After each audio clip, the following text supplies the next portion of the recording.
मानसिक कनेक्शन समझिए आप, और यदि पेट रोग का मानसिक कनेक्शन आप समझ पाए, तो आपको मैं अश्योर करता हूँ कि आपकी ये समस्या बिल्कुल ठीक हो जाएगी।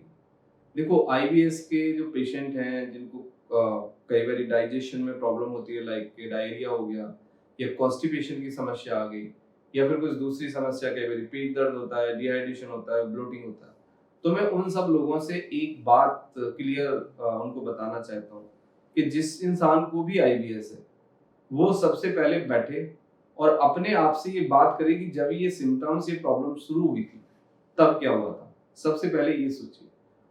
4 चीज़ें हैं जो सामने आती हैं। कोई ना कोई ट्रॉमा था, कोई ना कोई फ़ियर था, कोई ना कोई डिप्रेशन था, या आप कोविड के दौरान घर में ही थे, या रेगुलरली किसी डर के साथ आप डील कर रहे थे, या कोई ना कोई एंग्ज़ायटी थी। यानी कि जब आपको आईबीएस की समस्या शुरू होती है, तो रिसर्च ये कहती है कि कुछ ना कुछ स्ट्रेस या कुछ ना कुछ ट्रॉमा या कुछ ना कुछ इमोशनल डिसऑर्डर आप कैरी कर रहे होते हैं। और देखा ये जाता है कि उसके बाद 2-3 चीज़ें हैं जो आपके शरीर में बदलती हैं। आपका डोपामाइन, सेरोटोनिन का सिक्रीशन चेंज हो जाता है, या फिर आपको आदत पड़ जाती है उस थॉट के साथ जीने की, आपको उस डर की, उस फोबिया की। और उसका रिजल्ट ये होता है कि देखो, ट्रॉमा, फियर, फोबिया, कन्फ्यूजन, और इसका रिजल्ट क्या है? 4 तरीके से इंसान इसको प्रेज़ेंट करेगा।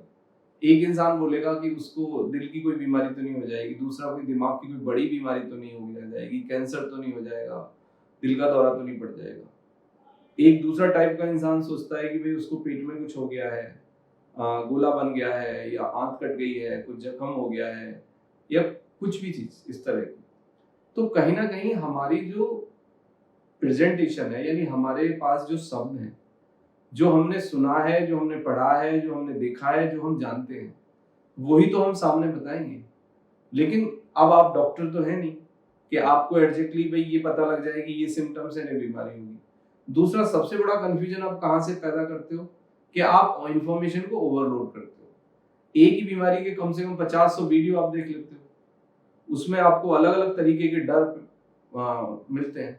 और देखो, 90% लोग सोशल मीडिया पे इसलिए नहीं है कि उनको दुनिया का भला करना है, या उन्हें दुनिया को पढ़ाना है, या उन्हें दुनिया की चिंता है। 90% सोशल मीडिया पे लोग अपना धंधा चमकाने के लिए और डर फैलाने के लिए, अपने बिजनेस को इम्प्रूव करने के लिए हैं। ये वो सच है कि जो सब जानते हैं, लेकिन कोई बोलने के लिए तैयार नहीं होता। हर इंसान स्वार्थी है, और हर इंसान सेल्फिश है, और हर इंसान पहले अपने बारे में सोचता है।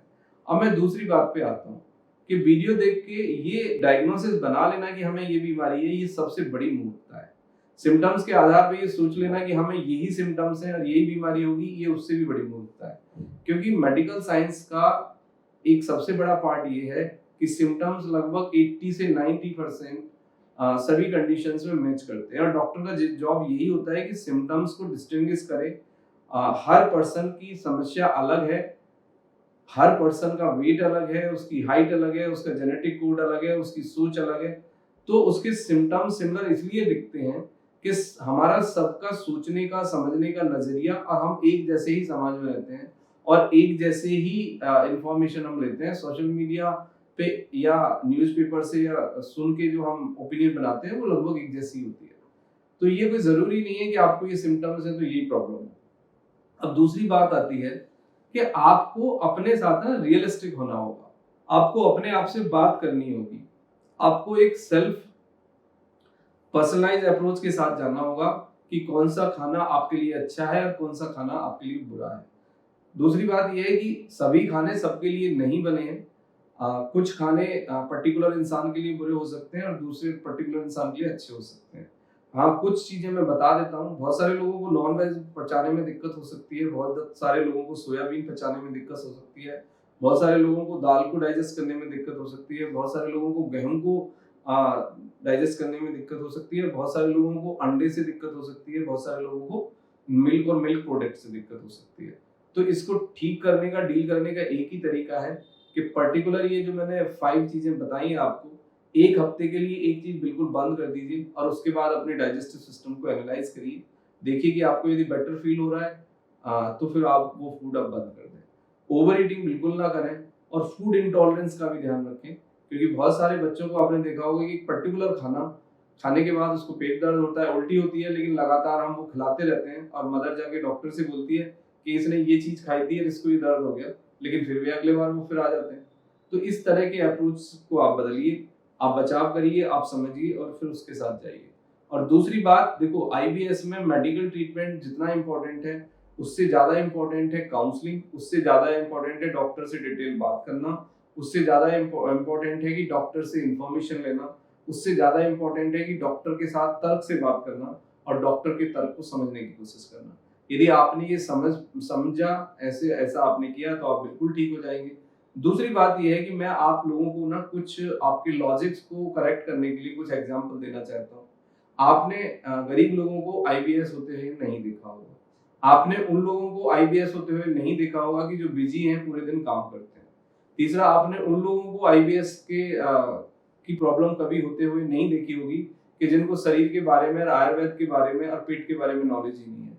ये जो विचार है ना कि भई पेट ही बीमारियों की जड़ है, आयुर्वेद में जो आपकी थ्योरी दी जाती है, वो आयुर्वेद की थ्योरी बिल्कुल ठीक है, गलत नहीं है, लेकिन वो सब पे एक तरीके से लागू नहीं होती।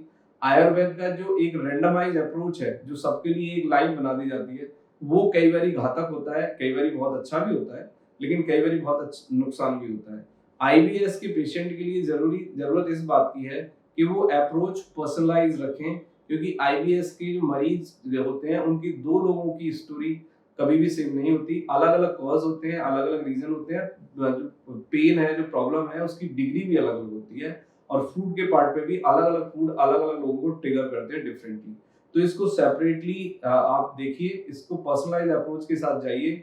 आईबीएस को ठीक करना है, पेट के कनेक्शन को समझना ही होगा, फूड को समझना होगा, प्लस पॉजिटिव मोटिवेशन के साथ जाना होगा, बिज़ी रहना होगा और एक्स वाई जेड लेवल से जो इन्फॉर्मेशन ले रखी है, उनको डिलीट मारना होगा और इस इन्फॉर्मेशन का जो साइकिल है, जो सर्कल है, इसको रोकना होगा। तो यही एक तरीका है जिससे कि आप खुद से ठीक हो सकते हैं।